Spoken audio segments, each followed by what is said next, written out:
through with you today? Yeah, if I have to go through the match, I guess the first set was not bad at all. Was even.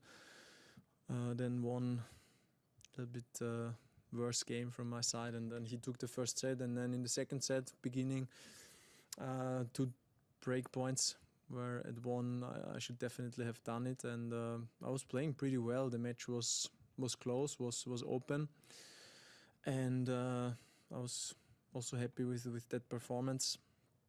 And yeah, then this little thing came up with the stomach, abdominals or ribs. And after that, serve was tough, and obviously against an opponent like Andre, it's gonna be really difficult to end the match successful. Thank you. Questions, please. You touched on the abdomen sort of rib issue. Can you give us a little bit more information around what was happening there? It happened at one serve in the second set. The Sun was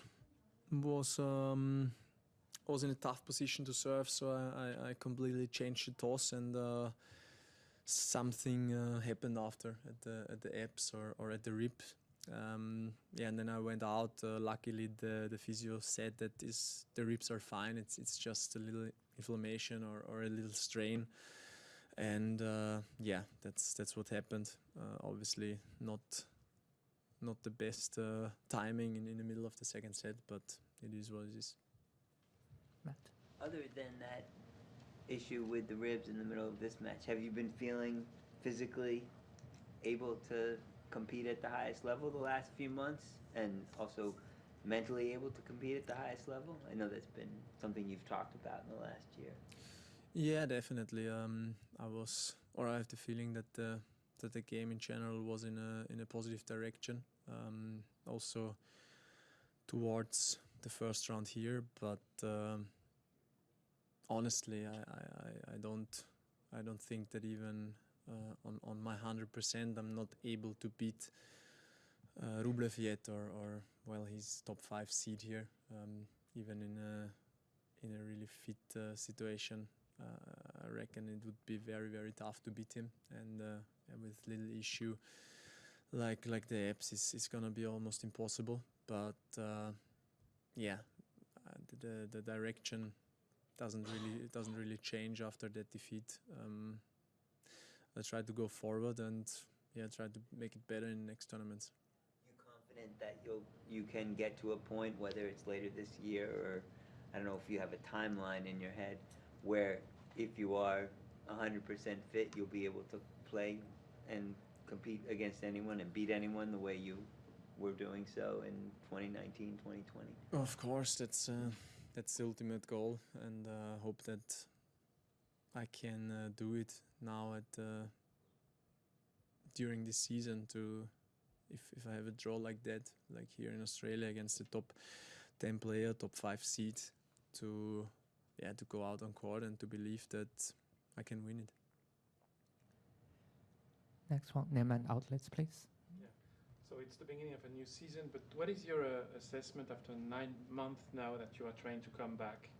Is it more difficult than you expected, maybe? Yeah, it was not anymore, but in the beginning was way tougher than I expected. Also, I was playing way worse than I was expecting, so it was a tough way back. But things changed, especially towards autumn, towards the last tournaments of the year. There, I was playing pretty decent, and as I said, this tournament doesn't change anything because I just had a really tough opponent, and I hope that I can improve the results at the South American clay. How much do these physical injuries continue to, the ribs, the wrist, how much do they continue to affect you mentally and in playing your shots? Do they still play a role in how you take the match forward? No, the shots today were completely fine, and obviously you can feel that today it's just a minor injury. Hopefully if something bad happens like the wrist, you straight away feel it that something is very wrong. But this is, I guess, just a little strain of a muscle. Obviously, it shouldn't happen in a match like that, in a Grand Slam match. But that's part of the game, important part of the game, to be able to play for 3-4 hours on a high level. I was not able to do that today. So it's not easy mentally, but still I guess that it's a minor thing, and that in some days I'm able to play full again. Any more English questions? Okay,